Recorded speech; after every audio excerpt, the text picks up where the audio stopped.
Selamat malam Bapak Ibu, saudara-saudara, para sobat dan handetolan sekalian. Kita bertemu kembali dalam channel kita, Lifelong Education, pendidikan sepanjang hayat. Kita akan membahas satu tema khusus hari ini, yaitu melawan terus DBD.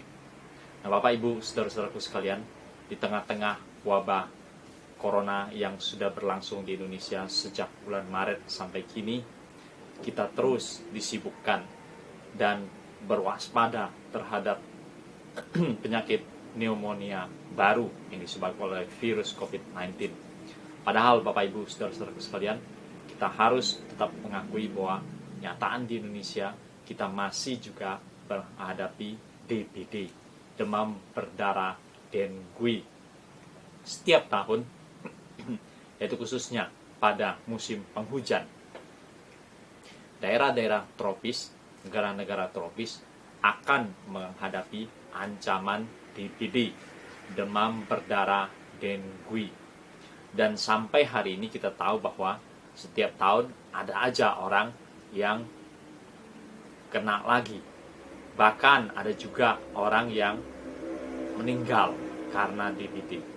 Tapi Bapak Ibu saudara-saudara sekalian, para sobat dan handetolan, apa yang positif menghadapi DBD adalah bahwa kita daerah tropis maupun di Indonesia termasuk di dalamnya, kita tidak pernah lagi panik menghadapi DBD.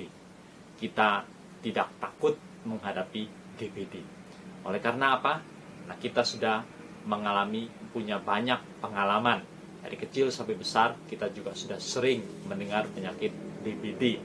Hal yang berbeda ketika kita berhadapan dengan corona, satu penyakit yang baru, satu virus yang baru. Oleh karena itu banyak orang agak takut dan agak panik. Nah, sikap kita menghadapi DBD ini adalah hal yang positif, yaitu bahwa kita tidak takut, kita tidak panik.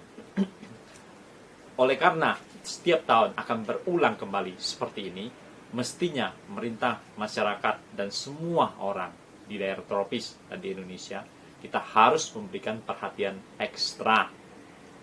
Apa yang bisa kita lakukan secara umum bisa dibagi dua macam. Satu yaitu tindakan pencegahan. Kita tahu bahwa DBD ditularkan oleh nyamuk.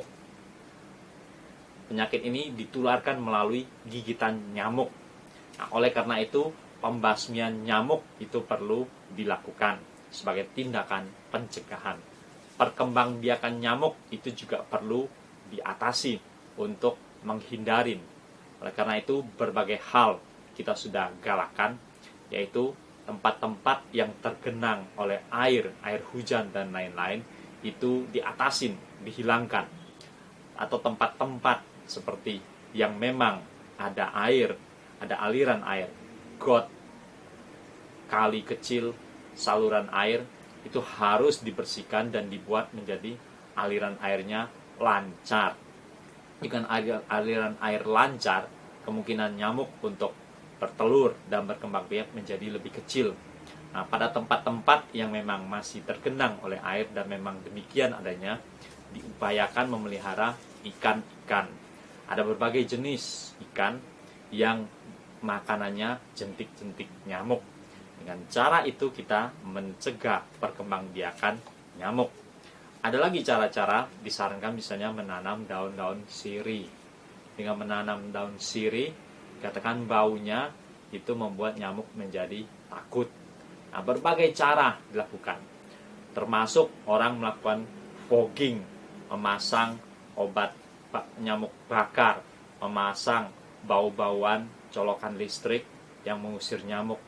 Di mana hal-hal itu sebaiknya memang sebisa-bisanya dihindarin karena merupakan zat-zat kimia yang pada dasarnya dia adalah racun. Masih banyak tindakan-tindakan alami kita bisa ambil untuk mencegah gigitan nyamuk, perkembangbiakan nyamuk, dan lain-lain. Masuk orang daerah-daerah yang ada nyamuk tidur dengan memakai kelambu.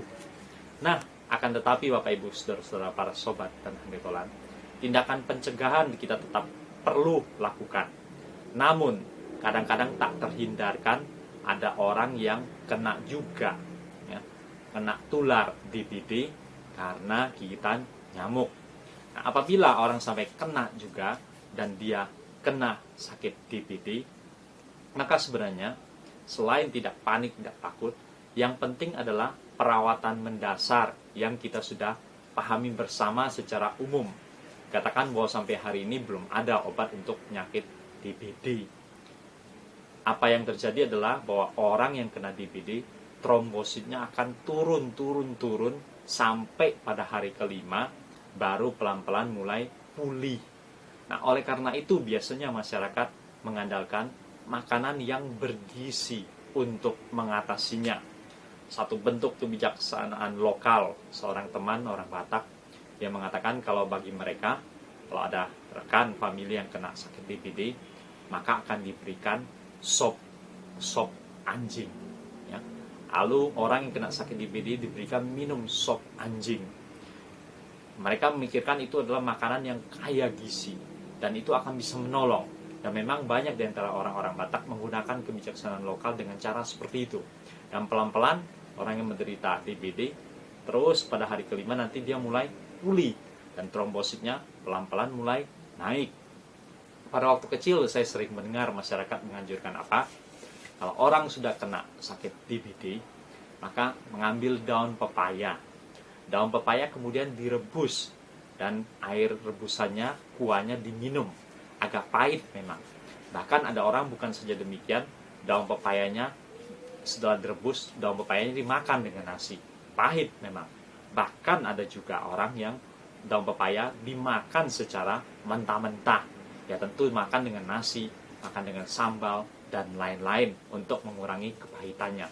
Prinsipnya adalah dengan cara itu diharapkan trombositnya pelan-pelan pada hari kelima nanti akan mulai pulih, akan mulai naik.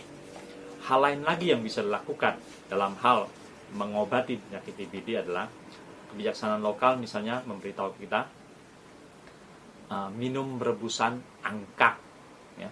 Minum rebusan angkak. Jadi diminum dan pelan-pelan trombosit orang itu akan naik, darahnya dipulihkan.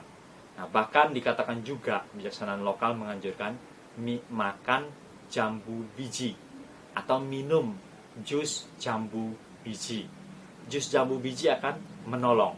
Tapi kita tahu bahwa ya ada yang mengatakan sampai jambu biji warna merah.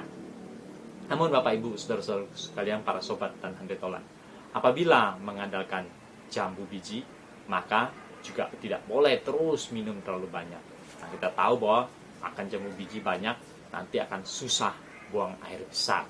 Jadi dalam hal ini ya bisa dipadu dengan minum rebusan daun kates, daun pepaya. Variasi dengan makan jambu biji. Variasi lagi dengan ya makan sayur-sayuran yang lainnya, di mana sayur-sayuran mengandung zat besi akan membentuk darah dan diharapkan terus hari-hari pertama sampai kelima walaupun trombosit turun, mulai hari kelima trombositnya akan mulai pulih, darahnya mulai akan membaik dan dengan demikian pelan-pelan dia menjadi sembuh. Dan kita tahu juga bahwa orang akan tubuhnya akan membentuk kekebalan juga untuk mengatasi penyakit itu. Nah, Bapak Ibu saudara-saudara sekalian, di samping kita sedang berhadapan dengan corona, biar kita juga tetap harus memerangi sakit DBD, demam berdarah dengue.